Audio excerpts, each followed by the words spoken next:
remember the exact moment it happened, the moment the foundation of my life cracked.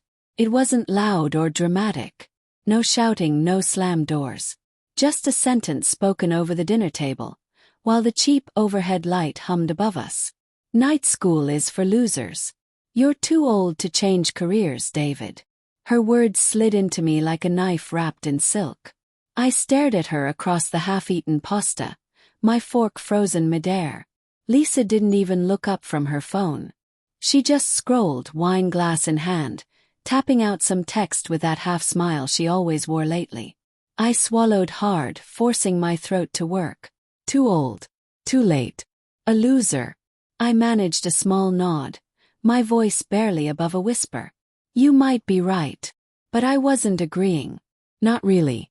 That sentence was camouflage, a survival tactic.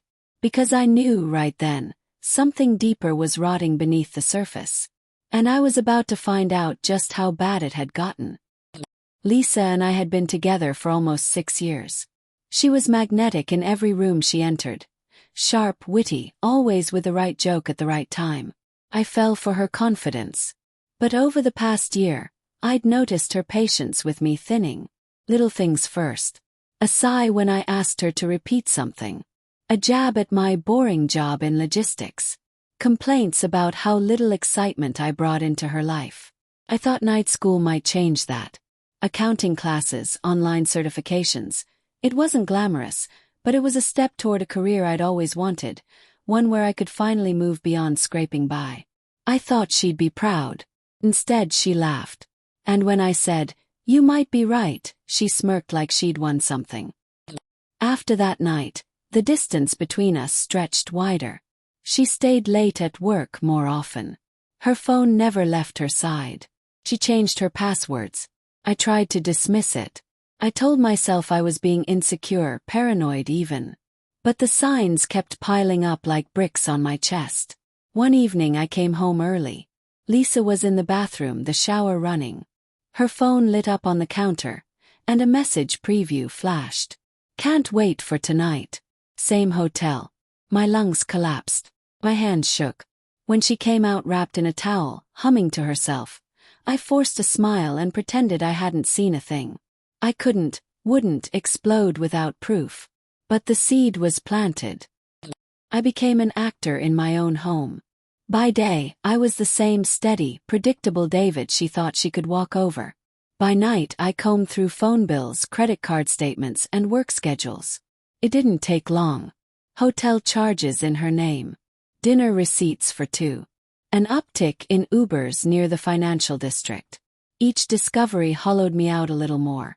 The woman who called me too old to change careers was spending her nights tangled up with another man. One Friday, she told me she was heading to a team-building retreat. I nodded, kissed her cheek, and watched her toss her overnight bag into the trunk. Then I followed her. I trailed her car downtown, heart hammering, palms slick on the steering wheel. She didn't drive toward the office or a retreat center.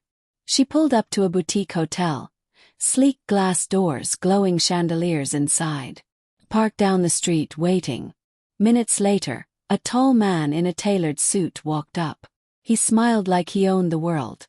She stepped out of her car, ran into his arms, and kissed him. Right there, under the streetlight, with no hesitation. It was him. Her boss. I sat in my car, invisible in the dark as my wife, because by then we'd been married just under a year, wrapped herself around another man like she'd never loved me at all. I didn't confront her that night. Or the next. Instead, I went home, sat at the kitchen table, and stared at the framed photo from our wedding. Her smiling, me looking at her like she was my whole future. My chest ached like someone had reached inside and ripped out my heart with bare hands. All the little digs, the dismissive tone, the way she called me boring. It wasn't just cruelty. It was justification. She'd been building her case, rewriting the story of us to make her betrayal seem acceptable. And I had let her. For days, I walked through life in a fog. At work, I stared at spreadsheets without seeing numbers.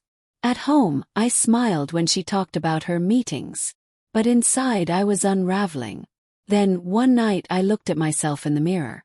My eyes were bloodshot, my shoulders slumped, my face older than it should have been.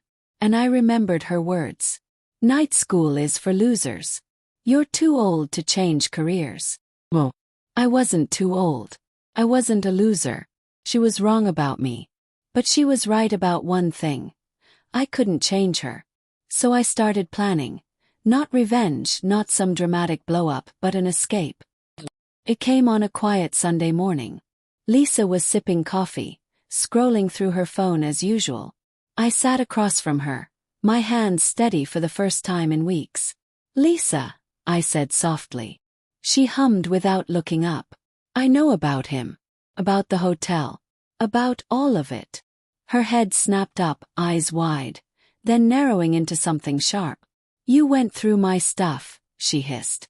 I almost laughed. That was her defense. "I don't need to go through your stuff. You've been leaving a trail a mile wide." I just stopped pretending not to see it. For a second, I thought I saw guilt flicker across her face. But then she leaned back, smirking. "Well, maybe if you weren't so. I wouldn't have needed someone else." The words sliced deep, but I didn't flinch. "I'm filing for divorce," I said simply. Her smirk faltered. "Wait, David, don't be dramatic. We can work this out." "No," I said. "You made your choice. I'm just making mine." And for the first time in months, maybe years, I felt strong. The weeks that followed were brutal. Papers filed, accounts split, lawyers called. She tried to spin it, told friends I was insecure, controlling, bitter. But I didn't care anymore. Every night I went to class. Sat in those stiff chairs under fluorescent lights, pen in hand, notebook open. Surrounded by kids a decade younger than me, I felt alive again.